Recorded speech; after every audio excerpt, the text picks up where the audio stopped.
I've been with the sheriff's office for 36, 37 years now. Mm-hmm. So I've seen different administrations, different policies enacted through those years, and the results of those policies. We've seen failures and we've seen successes. Mm-hmm. As sheriffs all along the southwestern border, we're engaged with our community. We know what's needed. And we've always said from the very beginning there's no broad brushstroke solution. It's got to be tailored by working with the locals in that geographic area to determine what's best. Mm-hmm. And a lot of that has to do when you talk about border security, you have to rely on your boots on the ground, and that those experts are border patrol. They know what they need. Right. And unfortunately, we've seen through the years where personal and political ideologies of those elected, and that's why sheriffs have been vocal about what's going on because we know what works and we know what does not work. And they, the politicians back in DC, from both sides of the aisle, I'll hit them both because it's been a battle for years. They all say we need to change our immigration laws. Okay. And yet we still are here today listening to the same story. So that's Mm-hmm. on them. But the bottom line is that if you don't like the law, change it. But until then, you need to enforce it. And what you're seeing now is a lack of enforcement, a lack of consequence delivery. We know from the past that 1 in 10 asylum claim is maybe a valid one. Right now, what we're seeing is chaos. There is no plan by this administration. Mayorkas is being intellectually dishonest to every American citizen out there when he says that the border's secure and there are consequences. It's a Mm-hmm. lie. If there were consequences, that word travels fast. Trust me. We've seen it before back in 2005. We had 100% prosecution. Right. You had a pretty successful operation. We You did were given the Operation Streamline. right. So the feds did their part, the state did theirs, to the point where we cross deputized federal officers. So if the U.S. attorney wouldn't charge them for a crime that they had committed, they could actually take that case to the state, which would be the county here in Arizona. And our jail had 250 drug smugglers in our jail at one time because you have to have that consequence. What's your jail looking like right now? This current situation, the feds have cost Yuma County about $450,000 in incarceration fees, which we'd never get back. And that's just part of the problem that we see and we keep articulating each and every year under SCAP, the State Criminal Alien Apprehension Program. That's where sheriffs throughout the whole of the U.S. are supposed to be getting reimbursed for incarceration of illegals that commit crimes. And we get 5 cents on the dollar. And I can give you copies of spreadsheets because I tracked it since 2009. So you can see the ebb and flow during those administrations and what happens during that period of time. Mm-hmm. So, and the majority of the ones that are in our jail right now are drug smugglers. Some of them are juveniles, and that's not totally uncommon. So, Yuma County, you've been here for a little bit. You've been on the river corridor. I don't know if he's taking you out east into the remote desert part of the San Luis the we went county. to last night. Okay, And but you then never got east The of there. dam. Okay, so Yeah. so where you're at on the river with the dam going all the way to San Luis south, Yeah. we have 112 roughly miles of international boundary. So where you're at is basically the river corridor where a lot of the give ups are, and there's a reason for that. Baja California, Mexico is right there on the other side. When you went to San Luis, that's the dividing line in Mexico for Sonora, Mexico, and Baja California. So you have the cartels working in the Baja California area, and then San Luis, you have the Sinaloa cartels working that section. Right. So when you know you have a small contingent of Border Patrol agents that you can inundate quickly with give ups by doing mass quantities at one time, that ties up Border Patrol's resources so they cannot be out there. And I'm sure you've probably seen very few while you were down there. To the east of San Luis, that's where the getaways and the drug smugglers come into play. And that's where we're trying to put our resources, because you have the human smuggling and the narcotic smuggling coming in. We know Right. from all of the different studies that Arizona, probably 50% of the hard narcotics and poison that's killing citizens throughout the whole of the U.S. is coming from through Arizona's border right now. Right. And you talked about Sinaloa territory across. Yeah. So Sinaloa is notorious for these drug tunnels. Mhm. And We've had our share. anything recently, or is it been the case where Border Patrol is so tied up with everything happening that they're not having the manpower to find them? Because it doesn't seem like there's been any recent ones from what I'm told. Have not heard of any recent ones. There have been some that have rumored to be in certain locations. A lot of those, the follow up is done with our HSI partners. So you have different contingents of federal law enforcement. So you've got Border Patrol, which are like the beat cops that are supposed to be on the border, securing the border, apprehending those, and then transporting them to ICE, technically, for them to house and provide detention, and then get them to court. That's ICE's responsibility. Immigration's Customs Enforcement. Then you have HSI, which is Homeland Security Investigations. They're the ones that do the long-term investigations and then follow that into the interior of the U.S. So tunnels, drug smuggling, a lot of that is handled either by HSI or DEA, just depends. So they have that federal nexus internally. Rumors are that there's a couple of tunnels out there, but there's been no confirmation that they're really there. They're working on that part, but again, small portion of the whole big picture when you're talking 2,000 miles of international boundary, and you've got a finite amount of resources, because a lot of federal officers left when the administration started pushing the defund and reform agenda, and that's all it was. It's a false narrative.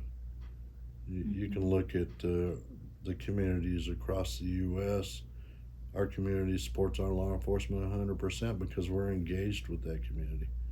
A lot of your community is law enforcement here, so you've already got that reputation with that community. They know. So a lot of false narratives being pushed because of somebody's personal agenda, and that hurt them a lot. Because now they've been restricted because they're controlled by the administration on what they can and cannot do. That's what's happening with Border Patrol and ICE right now. They're not being allowed to do prosecutions of individuals entering the country illegally. They've been tasked with transportation and housing of that. So the cartels are exploiting, obviously, the river corridor from Baja California into the U.S. and Yuma.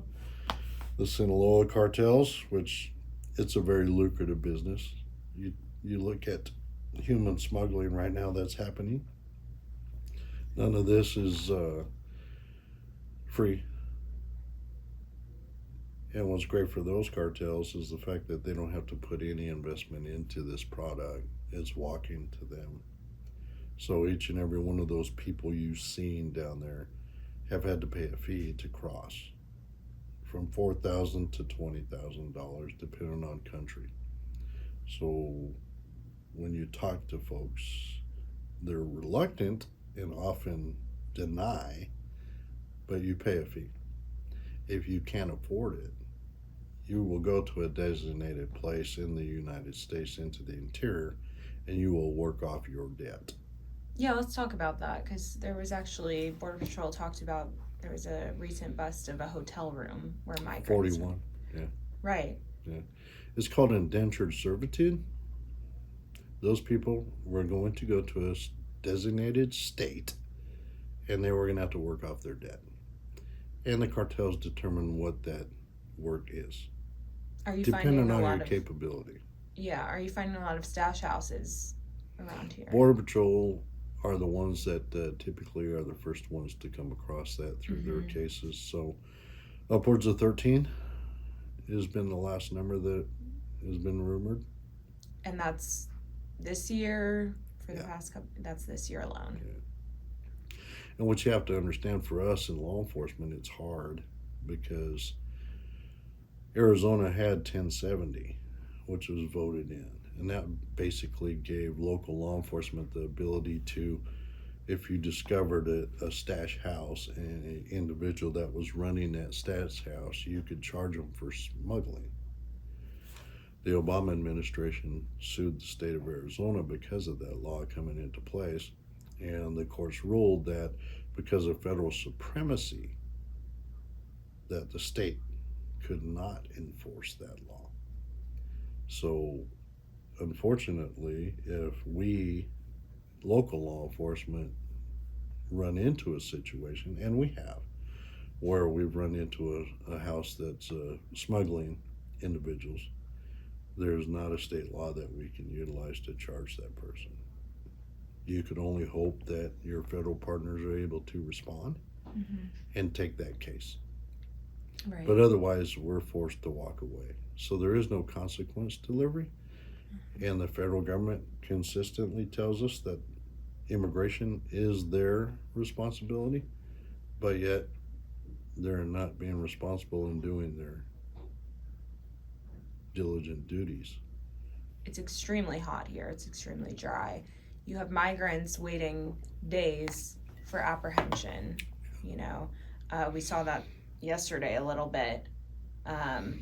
You know, the men that had been waiting, you know, since Saturday, or, you know, in the heat complaining about, you know, all the women and children having to go first. And there was a lot of infighting, cutting lines, and it's got to be a lot for you to have to handle, because I'm assuming that you guys at this time of year see an uptick in deaths at the border.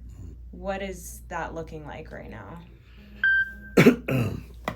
That was part of our conversation with Mayorkas in the very beginning, that if he enacted and they got rid of the MPP and they changed their policies in regards to how they were going to handle the border, that we were going to have the rapes, we were going to have the robberies, we were going to have the deaths, for which we had none for quite a while, which was pleasant for us because we weren't having to waste our resources taken away from our community to address those issues again.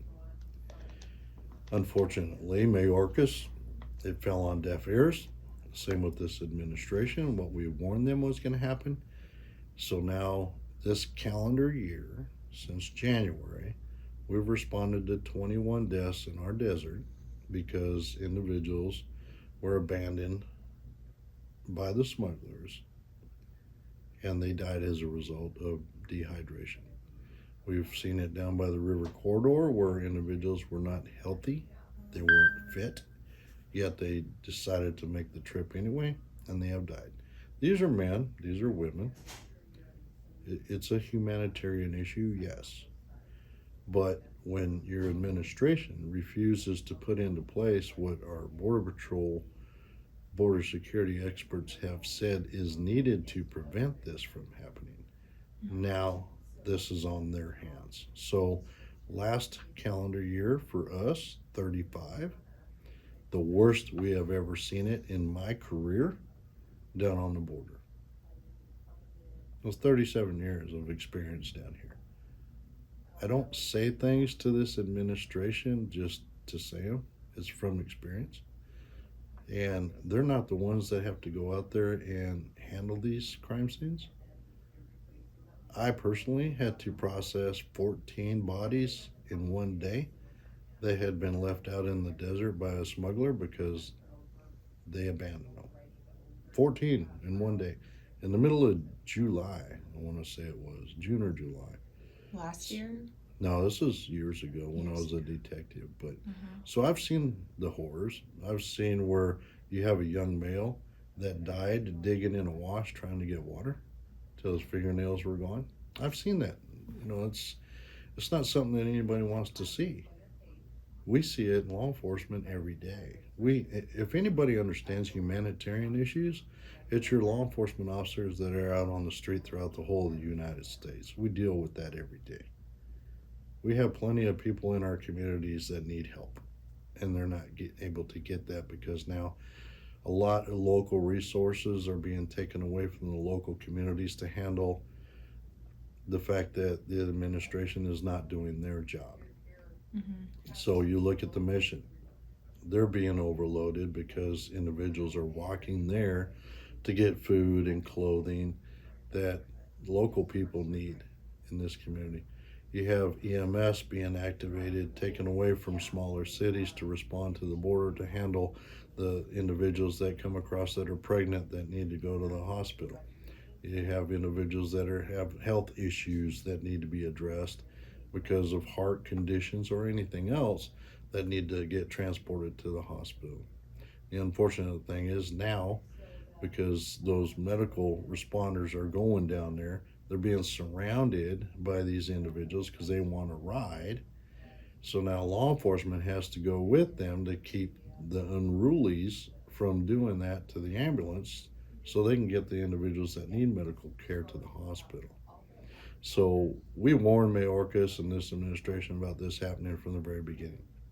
And that is why all of the Western sheriffs, Arizona sheriffs, Southwestern border sheriffs have all come out with a vote of no confidence in the vice president. She's not been engaged with anybody.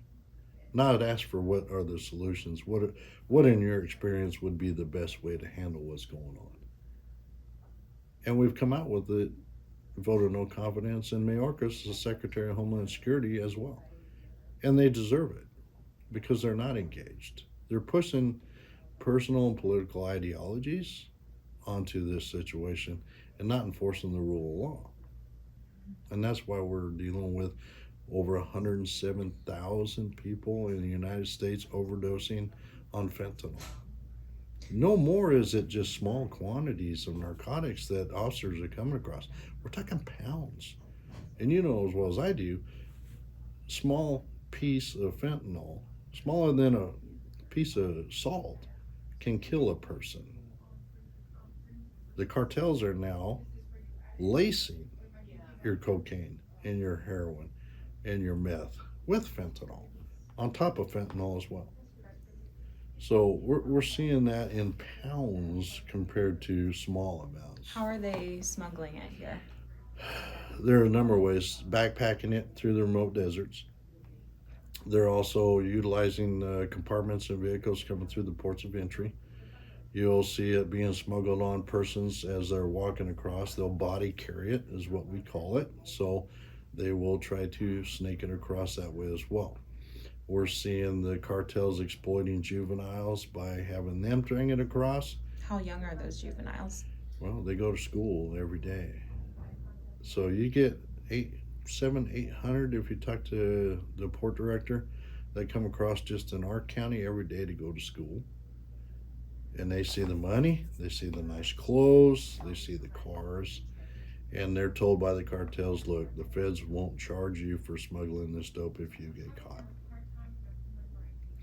They learn their lesson here because I, as a sheriff here, won't tolerate it. Neither will the one in Cochise.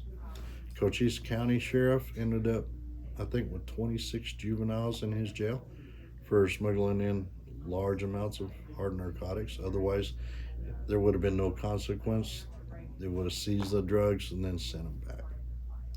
So we've had 4 to 5 here as of late for doing the same thing.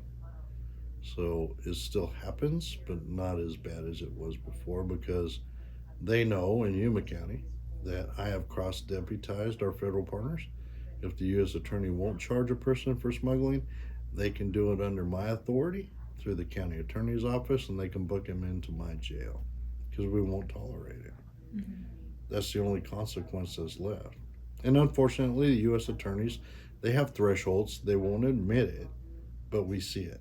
In every case that we have had that a U.S. attorney would not charge, have been 100% prosecutable cases, and they've averaged anywhere from a minimum of 2.5 years in prison. But yet, that's an impact on the state because now you have an individual that's tying up a bed in a prison, which otherwise should have been taken care of by the feds who say that immigration is their responsibility. Any final words? What else do you say? You know, it's the bottom line is that this situation is an example of why politics and personal ideologies need to get out of public safety. You cannot have politicians running a law enforcement organization at all. And if you'll notice, the only ones that are actually talking right now are sheriffs, which they hate. Because we run a sheriff's office, which is an office of the people. A chief of police cannot sit here and tell you what I'm telling you because their politics and their councils will not allow them to.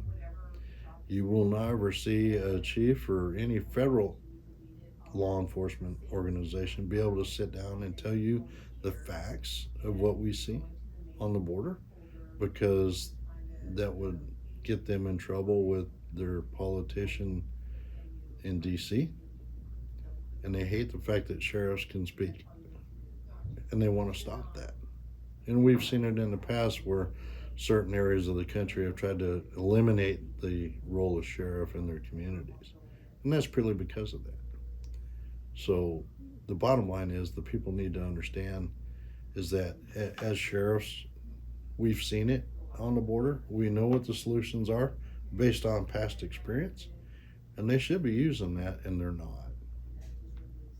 We know what the solutions are. We've already told them what the solutions are. Every sheriff on the border can tell you what's needed in their community to stop this.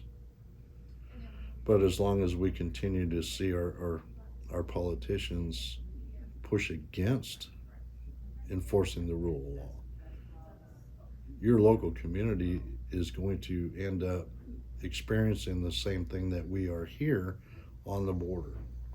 And that's important because our population in Yuma County, roughly 200,000 full-time. We've already seen 200,000 people come across our portion of the border this federal fiscal year. That's the same population in my county. And people say, well, why do I need to be worried? They're not staying in Yuma County. They're going to the whole of the United States. And most of what we're seeing across here, out of 95 different countries, are going to the east. They're not staying out west. They're going to New York. They're going to Washington, D.C. They're going to Kansas. They're going to the Carolinas. So they're all going back east.